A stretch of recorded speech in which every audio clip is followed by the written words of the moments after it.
tardes, estimados estudiantes.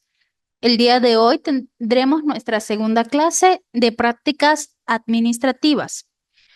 Para ello, vamos a culminar el, la unidad 1, el acto administrativo, hablando sobre los vicios que pueden presentarse en un acto administrativo. Los vicios pueden ser de fondo, creando nulidad absoluta, o de forma, nulidad, lo cual acarrea nulidad relativa. Los vicios de fondo. El primer vicio que tenemos es la incompetencia. Ocurre cuando un funcionario no tiene atribuida el conjunto de funciones que señala sostener. Es decir, no tiene atribuciones para resolver el asunto al cual emitió un acto administrativo. ¿Cuáles son sus tipos? Puede ser constitucional o legal. Constitucional cuando son funciones propias del Estado. Aquí versa sobre usurpación de autoridad y usurpación de funciones.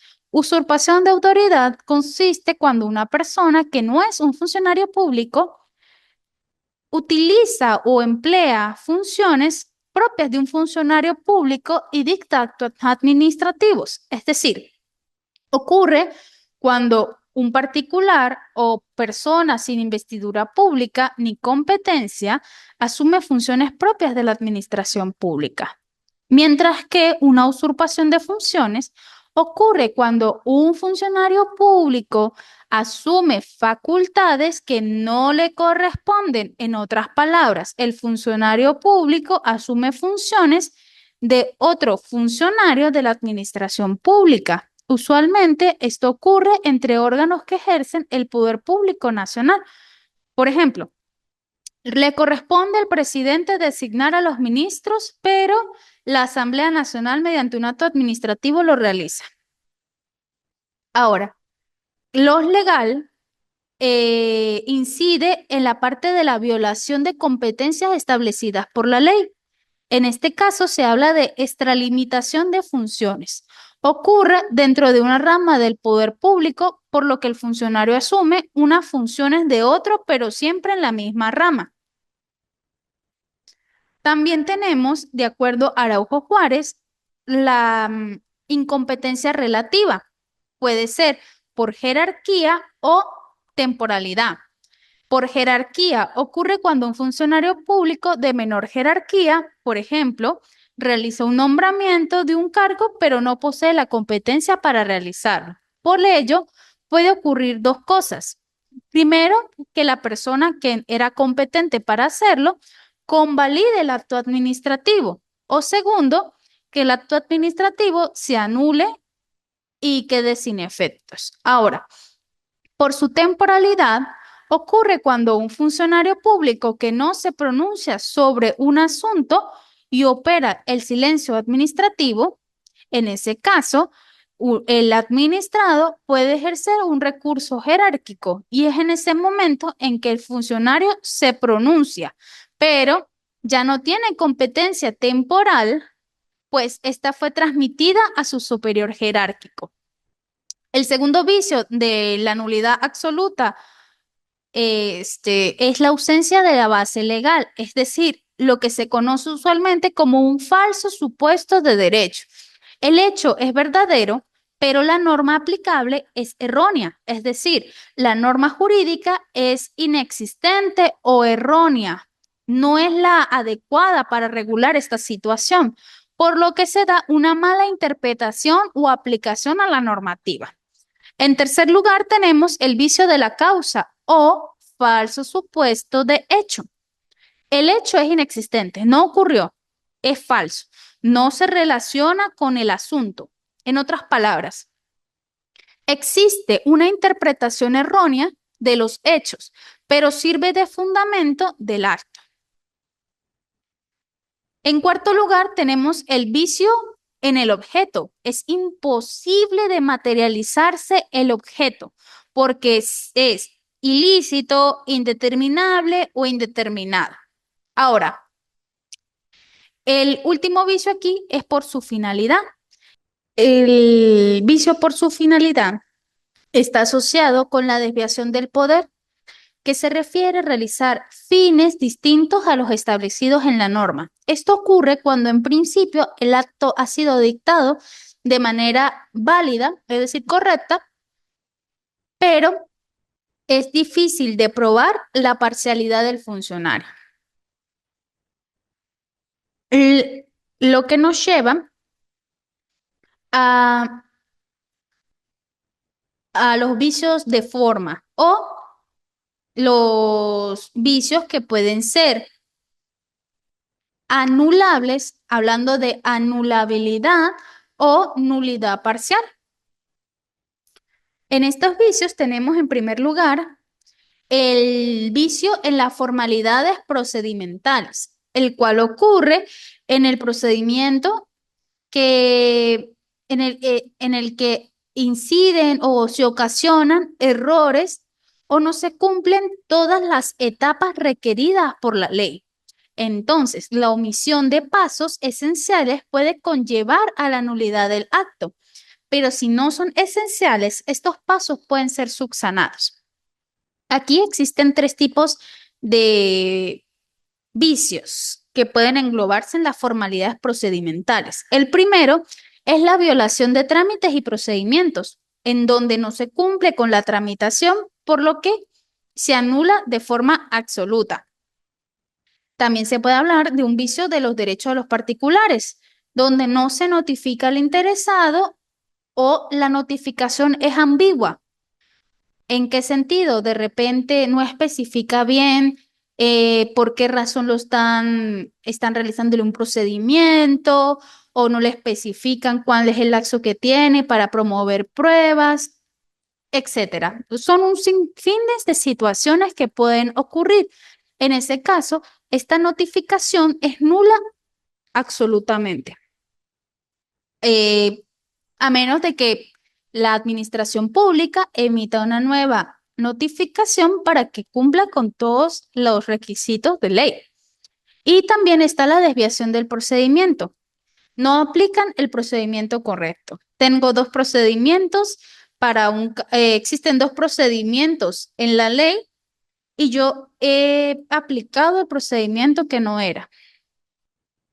Ahora, tenemos también los vicios en la motivación del acto. ¿Qué es lo que supone esto? La omisión de los fundamentos de hecho y derecho que dieron lugar al acto administrativo. Los administrados, este, perdón, los actos administrativos definitivos son los que pueden ser motivados para evitar las atribuciones del funcionario. En este vicio se engloban 5 tipos de vicios, que son los vicios de intranscendencia, los vicios de motivación exigua, los vicios de motivación por remisión, los vicios por motivación contradictoria y los vicios de motivación sobrevenida. Los vicios de intrascendencia son aquellos que no afectan la validez del acto administrativo. ¿Por qué? Porque en principio es un problema de forma, pero no de fondo. La motivación exigua está viciada de nulidad absoluta.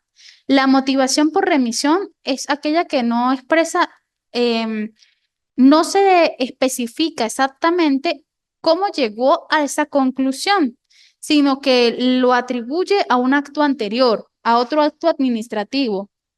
Podría ser, por ejemplo, que en el acto administrativo, en la motivación diga, remítase a la resolución número 002 de fecha tal, pero no dice exactamente qué es lo que dice esa resolución. La motivación contradictoria es aquella que pues contradice los supuestos utilizados. Y la motivación sobrevenida es la que se da posteriormente al acto administrativo. Jurisprudencialmente se ha determinado que un falso supuesto donde la motivación es incorrecta y el vicio de inmotivación donde el acto no fue motivado son excluyentes entre sí. Es decir, no pueden suceder los dos vicios al mismo tiempo. Y finalmente tenemos un tercer vicio que es el de exteriorización del acto. donde el acto queda inejecutable, por lo que hay que volver a notificar. Incide en la eficacia del acto y ocurre cuando falta alguno de los requisitos, que son es nombre del organismo, nombre del órgano que emite, la fecha y la hora en que se dictó el acto, nombre del órgano o la persona a quien va dirigido el acto administrativo, las razones alegadas, los fundamentos legales, la decisión respectiva, el nombre del funcionario que está emitiendo el acto y el sello de la oficina. Entonces, tenemos que existen la nulidad absoluta y la nulidad relativa o anulabilidad. En sus efectos, la nulidad absoluta puede ser impugnada en cualquier momento en sede administrativa, mientras que la nulidad relativa puede ser impugnada en los lapsos determinados y mientras no sea revocado por la propia administración pública de forma oficiosa. La nulidad absoluta no puede ser convalidada. La nulidad relativa puede ser convalidada siempre que el acto no afecte el fondo.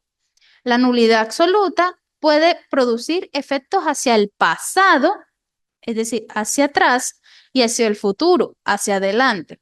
Mientras que la nulidad relativa solo produce efectos hacia el futuro. ¿Qué quiero aclarar en este punto? Porque dice que es hacia el pasado y hacia el futuro. Porque, por ejemplo, yo en el acto administrativo iba a abrirle un procedimiento administrativo a Pedro Pérez y resulta que en este acto administrativo también estaba inmerso María Contreras, pero no nos habíamos dado cuenta que María Contreras también era una interesada en la causa. Entonces, ponle que ya íbamos a fase de audiencia, ya teníamos la fecha planificada para la audiencia y resulta que se nos olvidó meter a María Contreras en este acto administrativo. Es un ejemplo de algo que pueda llegar a suceder. ¿Qué es lo que va a hacer la administración pública? Va a retrotraer o a regresarse hasta la fase de notificación, si es que es el caso que María Contreras no fue notificada. Ahora, si María Contreras ni siquiera estaba en el acto administrativo donde se aperturó la causa, entonces se regresa aún más atrás, a fase de emisión de auto de apertura. Por eso dice que va hacia atrás, va a retroceder en el tiempo todas las fases que ya habíamos culminado hasta el sitio donde se empieza a crear el vicio. En ese caso,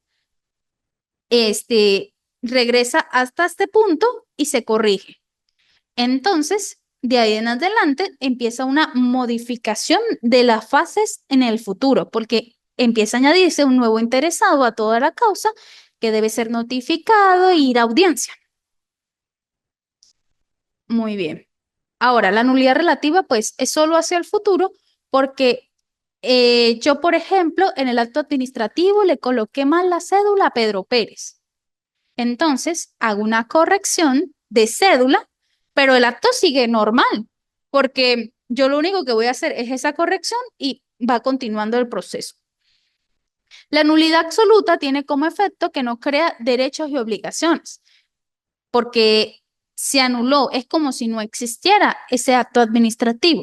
Por su parte, la nulidad relativa sí crea derechos y obligaciones, porque volvemos a repetir, versa sobre situaciones de forma, no de fondo. La nulidad absoluta son vicios o se constituye de vicios de orden público.